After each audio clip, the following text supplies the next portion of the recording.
Good morning, it's February 10th, and it's an update on the vegetable starts for the spring garden.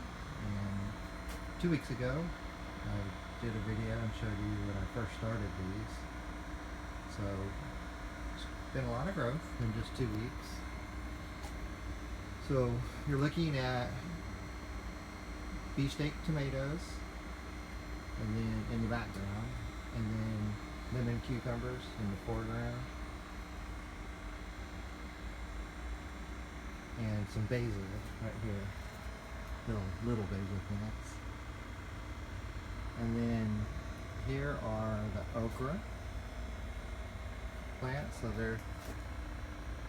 they haven't quite got those strong stalks yet, so some of them are being helped out with plant stakes to stay upright. And then over here are the pole beans. And I'll put a picture up on Facebook of what they looked like 2 weeks ago as well. And then right in front of the pole beans are honeydew. Just getting going.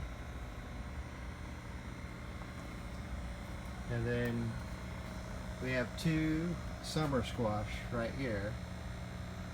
And then in behind them are Japanese cucumber plants. So these are Japanese cucumbers right here that are in focus. And then there's a few things, the late bloomers, so to speak. So the bell peppers are just coming up. And then the cilantro is just getting going. And then the collards over here are just getting going. These are actually ready to transplant out into the 4-inch pots. And so is the cilantro. Then you probably hear the noise in the background. That is a air pump. That's sort of almost a commercial quality. It's for an aquaponic system. And that air pump, you hear a little noisemaker.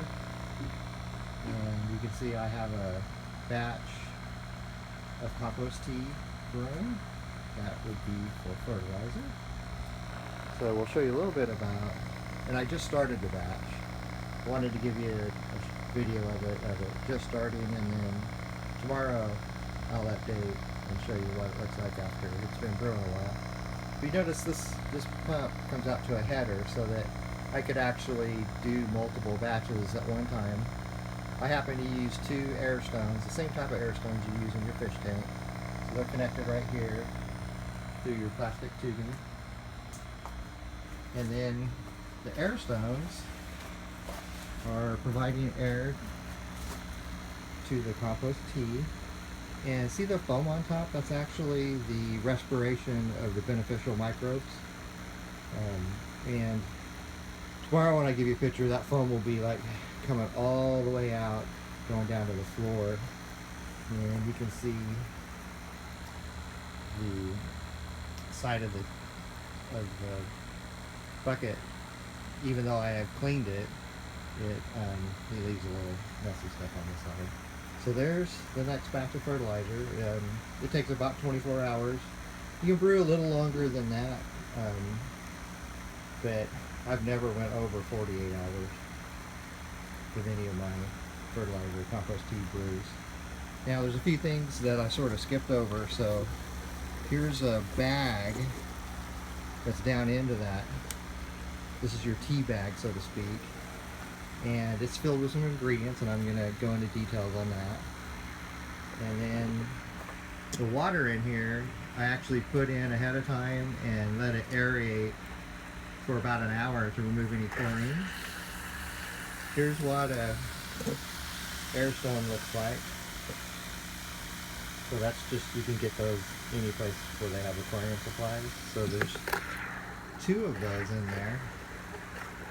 And by having 2, you get very good air distribution, and it's the compost and materials combined with the water and then the high oxygen content a lot of dissolved oxygen in that water because of these air stones that allow the microbes to multiply hundreds and even thousands of times.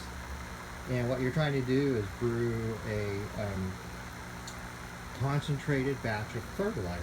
Now this 5 gallons of concentrated fertilizer will cost me to make less than $1. So that kind of shows you the motivation. Plus it's all organic and it builds the soil life chain, you know, the food web in the soil. So your soil just gets better and better, and your plants, you know, from this season and then next season and so on, you have soil that's, you know, has a real strong food web in it. That's important because there's a lot of organic material in your soil, assuming that you've added some. But it's not bioavailable to the plants, you know, completely. So by boosting the amount of beneficial microbes through creating, you know, worm tea, or and I'll tell you why I called it worm tea. It's compost tea. Those microbes are breaking down the organic material into a form that the roots of the plant can uptake readily, and so you get very, very healthy plants without the use of any commercial non-organic fertilizers, and it costs a lot less. So a little more on just, you know, what went in, what were the inputs into the compost tea. So those are sitting here on the table, and so you start with worm castings. So these are by Gardner and Bloom. I like these kind because there's 2 nurseries in the Bakersfield area, White Forest Nursery and Bowles Nursery. They're on sort of opposite sides of town, so you know you can get to either one depending on where you live. And they sell this brand, and this brand's very economical. There's 20 quarts of worm castings in this bag, and it's $8. And if you shop around a little bit, you'll realize that that is a very economical way of getting your worm castings. Again, both the nurseries also sell this Gardner and Bloom all-purpose fertilizer. And so again, this is an organic fertilizer, and you notice that it contains beneficial soil microbes and mycorrhizae. Hopefully I said that right. So what you do, these are the beneficial microbes you're trying to multiply. And so what you do is you just take a scoop, and you can do your own, you know, through experience. You know, you learn how strong you want your batches are for your garden and your soil. But you can't go wrong. You can't burn the soil like you do with commercial fertilizers with this, because this is all natural. So you just take a scoop of it, and you put it over there in that tea bag. You take a scoop of your worm castings, and you put it over there in that tea bag. And then I also have compost piles out, you know, in the yard, and I have a compost tumbler and all that. So I also put a couple scoops of my own very well composted organic matter into that tea bag, and then you just set it in there, and the air and the microbes do their magic. And then when it's done, I always take some off, and in this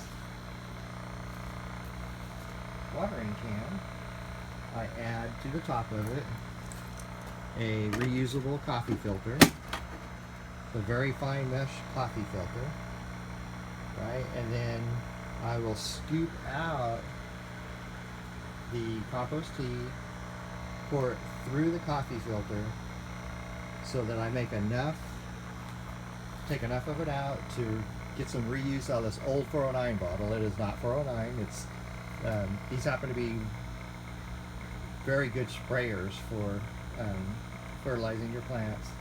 So I will take that very well filtered compost tea and fill up that 409 spray, and then in addition to watering the seedlings with it, I will spray them, spray the leaves, right?